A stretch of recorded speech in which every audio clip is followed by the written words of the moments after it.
Senhoras e senhores, sou Mário Sobral do Jornal Segurito, em mais uma edição do SST o canal. E hoje vamos falar sobre PT, a famosa permissão de trabalho.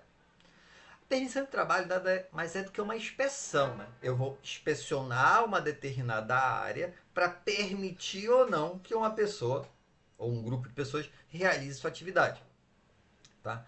Então, essa permissão de trabalho pode ser feita para trabalhadores da própria empresa ou para trabalhadores terceirizados. Tá? Então, vai ter uma atividade de um terceirizado da sua empresa ou da manutenção, por exemplo. Em muitas empresas, e eu entendo o motivo, tem-se mais ênfase na elaboração da PT do terceirizado. Isso é lógico entender, né? Teoricamente, o teu trabalhador entende mais do processo, entende mais os perigos daquela atividade, porque ele trabalha ali. E o terceirizado, primeira vez que vai fazer o serviço, digamos, então ele não entende tanto. Mas a PT deveria ser aberta nas duas situações. O grande problema é que às vezes a gente não tem pessoal suficiente para abertura de PT. Então, digamos que você estabeleceu com um procedimento, abre PT para qualquer atividade terceirizada. Só vai fazer isso na vida.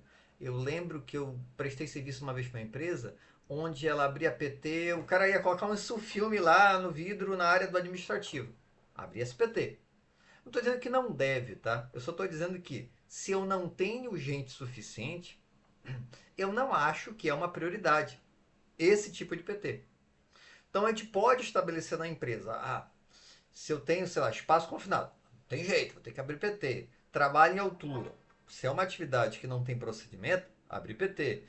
Serviço a quente, abre PT. Então eu posso estabelecer, olha, essas atividades mais críticas, irei abrir PT. Mas mesmo para essas atividades mais críticas, a gente pode ter algumas exceções. Por exemplo, no caso de trabalho em altura. Digamos que o teu trabalhador lá na manutenção, seja lá qual o motivo, todo dia tem que ir lá na caixa d'água fazer uma verificação, alguma coisa assim, tá? Todo dia ele sobe lá na caixa d'água, tem que fazer uma verificação. Todo dia eu vou abrir PT? Não.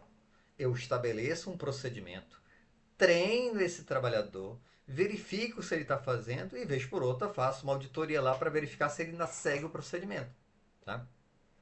Eu não preciso abrir PT diário. Agora, se ele vai fazer isso uma vez na vida ou na morte, é um terceirizado que nunca fez, nesse caso não tem jeito, né? Eu vou ter que abrir a PT. Então a PT é para isso, eu vou inspecionar o local para permitir ou não. O que eu vou colocar nessa PT? Primeiro eu vou fazer a descrição da atividade, o que vai ser feito, né?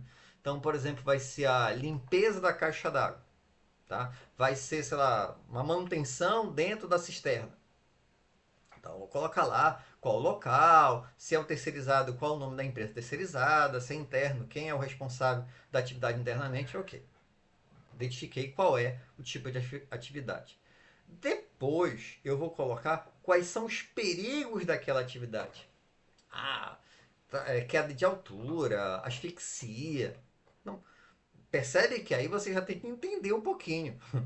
Então você precisa descrever todos os perigos daquela atividade que será realizada. Você está permitindo que faça aquela atividade. Você identificou os perigos. Se identificou os perigos, o que você vai colocar na sequência? Quais são as medidas de prevenção gerais? Então eu tenho que amarrar a escada, eu tenho que fazer tais procedimentos. Então, eu vou colocar um extintor próximo, medidas de prevenção gerais. Quais os EPIs obrigatórios para aquela atividade? Você tem que usar a cinta de segurança, conduta Labarte, bababá, bababá. Tem que usar bota de eletricista. Você vai identificar quais são os EPIs obrigatórios. E proteções para ferramentas. Então, vai trabalhar com uma ferramenta lá de corte, tem que ter uma coifa de proteção.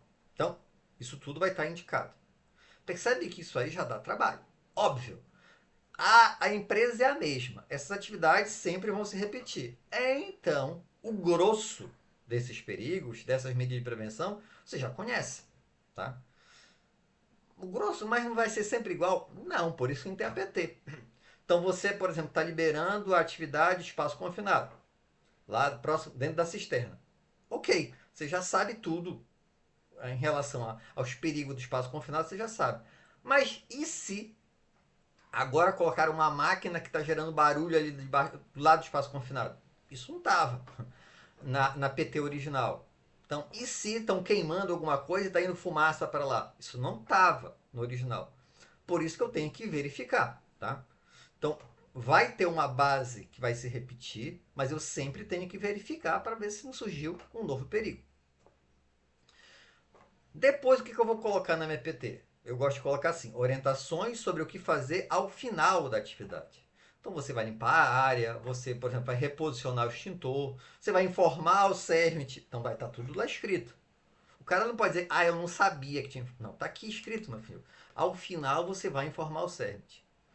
E no final da PT vai ter as assinaturas. Quem assina?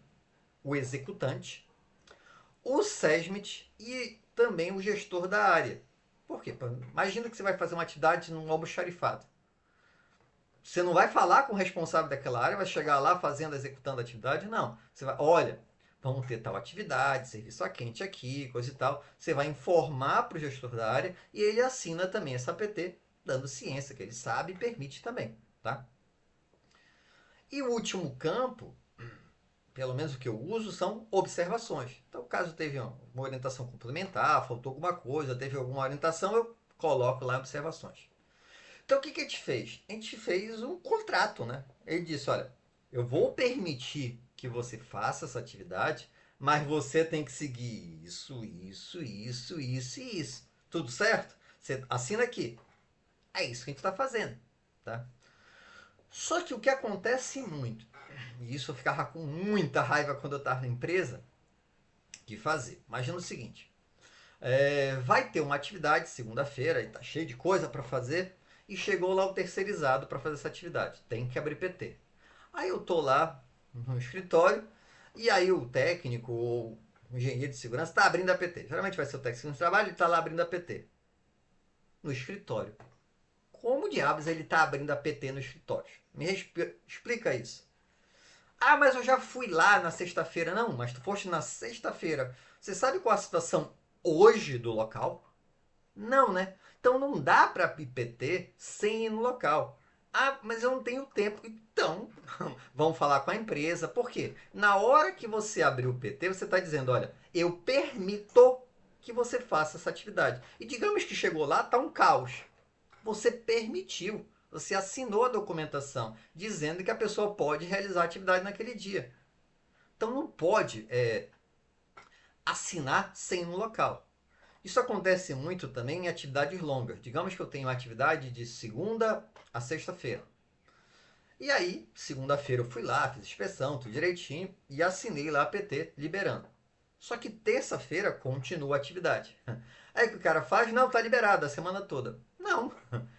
Tu não sabe se terça, quarta, quinta permanece igual. Então eu preciso fazer uma revalidação.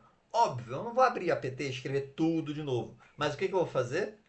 Eu vou lá de novo e vou ter um campo de revalidação na minha PT. Dizendo, tudo bem, tudo conforme, dia seguinte, ok, pode continuar a atividade. Então, uma revalidação. Outro último ponto aqui que eu vou comentar. Eu já vi algumas empresas, e não acho errado não, fazer a PT já junto com uma PR. Então, identifiquei o perigo e já faço a análise de risco. Porque aí aqueles perigos que têm o maior risco, eu vou priorizar, porque aquilo ali tem que ter sugestão de melhoria, tem que sugestão de controle, na verdade. Eu tenho que ter um controle, porque na hora que eu fiz a avaliação lá do risco, eu identifiquei que esse é um perigo muito elevado. Aquele perigo era de risco muito elevado. Então, não é problema eu já fazer junto com a APR, tá? Se você tiver mais alguma sugestão para PT, coloque aí nos comentários. Espero que tenham gostado. Se gostado, já sabe, né? Curte, compartilha. Tem alguma dúvida ou sugestão de pauta? É só colocar aí embaixo nos comentários ou mandar um e-mail para mariosobral@jornalsegurito.com. Um abraço e até a próxima!